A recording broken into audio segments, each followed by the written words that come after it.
Good day, ladies and gentlemen. We welcome you to, on behalf of the Lower Niger Congress, where I am secretary, to this special brief in which we will be looking at where things are with the country. The country is sick, and all kinds of suggestions are being thrown all over the place. Some say let's restructure, others say let's fight corruption to a standstill. Others think, a new leadership, just change the leadership. In all of these, the Lower Niger Congress is firmly convinced that, like doctors would do, you have to get at a correct diagnosis in order to have a viable prescription before you deploy that treatment according to that prescription, in that order. Any other thing you do, the patient will die. And that's where Nigeria is. If we refuse to do what will solve the problem, it can only get worse. And the worst is not even that Nigeria collapses. The worst is where we find ourselves in the midst of Somalia, in the midst of the kind of exchanges going on all over the place.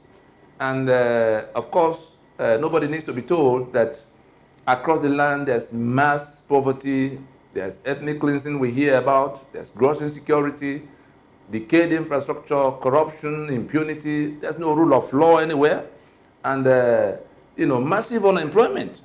And then the president is saying that the youth are lazy, hostile business environment, no social service, everybody has his own nepotism, everybody, everywhere is suffering from one part or the other. And therefore, we've come today to say, going by what the LNC had done to find out exactly where these things are coming from, because it's not anything about what you've been told before. Whatever you were told before, just put it aside and listen with an open mind to see whether you get a grasp of what this ailment is and what the options of solution and treatment could be. And therefore, we go to what is the genesis of this problem? Because if we trace it, we're able to come to where we locate the virus. Instead of treating the effect, we go to the cause and take it from there. This virus, is something that predates Nigeria itself, because Nigeria was not the project of the constituent components. It was the British on a business venture that set up something to carry on their business, and it came all the way to where they had to buy, territories up, paying the sum of £865,000 to the Royal Niger Company of the time, and then patching up all of what they got into the amalgamation we heard about of 1914. And in that amalgamation, and this is where the problem began, we will recollect that there was a caliphate. There was an 1804 event in which people from outside the territory came in a jihad and conquered the upper segment of the territory we call Nigeria now, established control. And we're already there for over 100 years before the British came into the scene. The British had come from the Atlantic waterfront, conquering and entering into treaties with various territories, such that the place we now know as southern Nigeria, came under British control.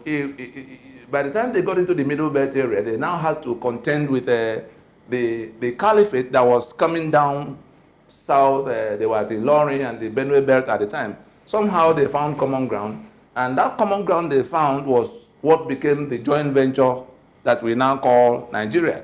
What was sold to us as amalgamation was actually an annexation of southern Nigeria to the north, which could not finance its own administrative costs, in which the southern territories were described as the southern lady of means, to be made available to them. That was how the Nigeria came about. And the important thing we have to take from it, which is still running to date, is that it was that joint venture between Britain and the caliphate, which in 1914 became Nigeria, that has been made permanent by various constitutional instruments to service the purpose of the joint venture owners.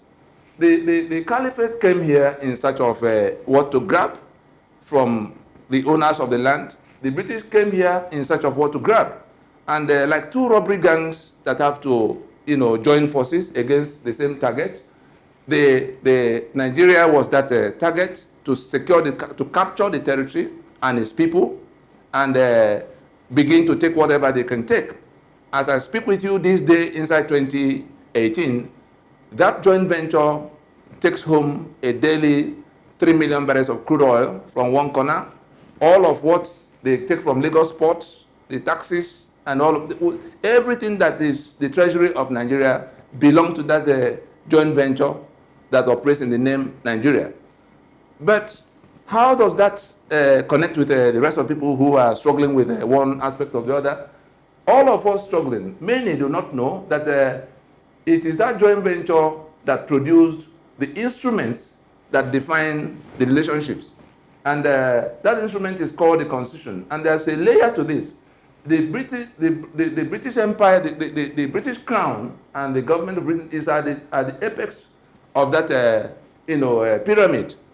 The people who are the owners of the Nigeria are at the bottom, suffering all of this. But they do not know that there is a remote monster, responsible for all of what's going on with them. And that monster is in direct venture with the ones they can see, who do not even come pretending to be the government directly.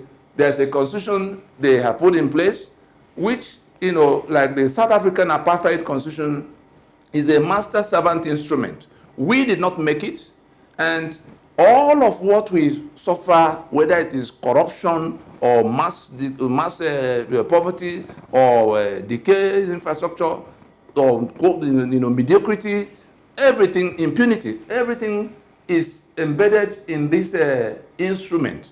And this instrument didn't just start in 1999, but from the records at the disposal of the LNC that predated 1914, we saw the principles behind all of what became the provisions of the Constitution, such that, unlike what many people thought as coming by accident, they were deliberately crafted to be so by the owners of the joint venture, and things were kept upside down. These documents were done between 1912 to 1919. There were others before it, but in all, we are reporting to you, and there are things in black and white that came before 1914, which we can point to, and also the Constitution that we now have to obey in all of the sources, the direct sources of the corruption and the whole of what has become this situation. Now, what to do? We have many think, let us just go to another election. We're saying if we proceed on this election on the basis of this constitution that has been rejected across board, because many now know. The other day was the Yoruba that went out in Ibadan to repudiate this constitution as the basis of the Nigerian Union. The eastern side, including the Niger Delta, had also come to repudiate it, to say it can no longer be the basis of the Union. And having said all of that, those who impose that constitution on us, of course, there are local, the federal government is, you can see the federal is in quote, the federal government is the pretense that there's a federation. What you have here as federal government, it's a gathering of the regional renegades. The people only see their governors, their senators, their local political actors, thinking that those are their problems. Those ones are in the 1, 2, 3, 4, 5th layer. And as it is here, these ones have nothing to do to stop these ones from doing whatever they want to do. The Constitution already dictates what will happen here. The Caliphate already dictated what will happen in the Constitution. The British dictated what will happen to the Caliphate in that order. And therefore, we have a situation where if we proceed to continue to renew this constitution that can only deliver what only more of every election we hold reinforces this constitution as if we're in a democracy. And we're only going to get more of all of this, situation. And it came from, losing convenience to losing livelihoods to now losing lives. The people of the Middle Belt can tell the story better. The ones who suffered before them in the upper north already have lost their voices to complain. They've become slaves in their own land. And towards the south, we see what is going on. We saw what happened in Niger Delta. We saw Operation Python Dance, Operation Crocodile Smile, and all of what. And somebody who is in a position to know, General Danjuma, raised an alarm to tell us that this invading force is on an ethnic cleansing mission. And it's just all about reinforcing their hold, because we have challenged that instrument by which they're holding the territory. And you see in this, the nature of the problem we have to solve, which is within our reach to solve today, if we open our minds to what we did not know and remove the element of fear, because there's an instrument that entitles us to the right to self-determination. The constitution we have today was done in negation of that right to self-determination. It was imposed. And we've come to where, of course, we went to court to say we did not make, because they say we the people, having solemnly resolved to live together, do hereby make and give. It never happened. And therefore, the owners of the estate have come together to say that something new has to happen. And it's not the election that will bring that something new. We must stop the journey to the election that can only renew that instrument that enslaves everybody. And if we do not understand here in this, like one in an enclosure, which is this thick, the first outer layer is the British, the second layer is the Caliphate, the Constitution, locking down all of these people. Anything that does not remove, any solution model that does not remove all of this, that does not dismantle all of this, to make this constitution the product of these people so that they can define what will change all of this, will fail. And so, ladies and gentlemen, we are just saying that in the coming days, more of what to do will be coming your way. You may have to go to our website. There will be public communications on all of this. The elections advertised for 2019 will only reinforce and renew your enslavement. The people advertising the election who do not want to pay any attention to the rejection of the constitutional instrument by which the winners of the election will govern are only advancing their own conquest mission. And it is a choice to be made whether you want to remain in your enslavement and get killed. Your assets are already taken.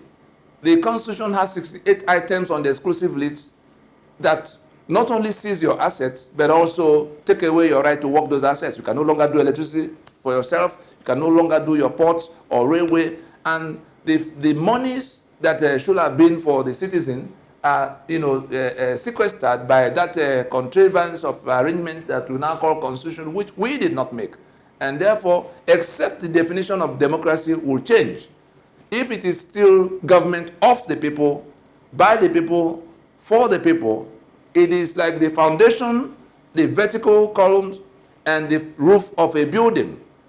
If we do not settle the matter of foundation, we cannot be discussing how we get to the roof, because the walls will not sit on anything that can carry it. That's what Nigeria has been grappling with.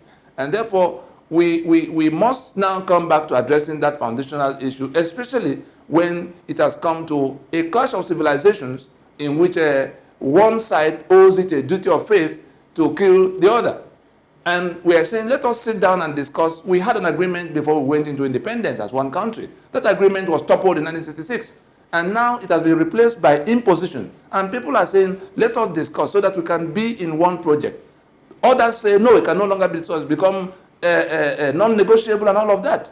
And the union has come to where people are actually being dislodged from their communities, killed in large numbers, and it cannot be, that cannot be democracy for them.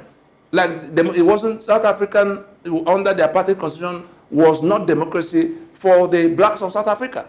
And for the same reasons, Oliver Tambo, Nelson Mandela, Walter Sisulu insisted that the apartheid constitution cannot be the basis of any democracy, because no rule of law, no democracy can be anchored on a constitution of master and servant. It's just a matter of deceit. It's a matter of ignorance on the part of those who are saying, let us go and elect new people who are going to be armed with the same, master-servant constitution to deliver more of the evils we've been trying to run away from. So that's what we want to tell our people. It is within our reach, having rejected that constitution across board, it is within our reach to stop the politicians who gather to share money in Abuja every month in the name of all of us, themselves and their families living large, and the rest of the people living in misery. And not only misery, they are now threatened with a mass extermination. We are seeing it. If about 11, 12 states are under siege, and you look at the geography of it, the thing is coming from one side, heading down to the other side. For reasons, there's some narrative of farmers and herdsmen clashing. You are in your community. Strangers turn up with guns. And then the military and the police are not able to do anything about it. And the president of your country goes to say that there's people trained by one Gaddafi that is no more, that are doing all of these things. Where is our sovereignty if we can no longer guarantee the safety of those in that space? So let us realize we have a far-sitting problem that we need to sit down and resolve. And if we're not sitting down to resolve it together, it looks like everybody may have to make arrangements to work out their own salvation, because nobody's going to sit and be killed because he wants to keep the peace. I think we have to anchor, hang it there for now, and we'll be urging you to watch out for those things we can do to end this trauma once and for all. If you go to election looking for PVC while the people who are imposing the election on you are armed with AK-47, you are just signing up your death warrant. If you go to vote in this election, you are saying, I want to remain a slave. I want to be killed.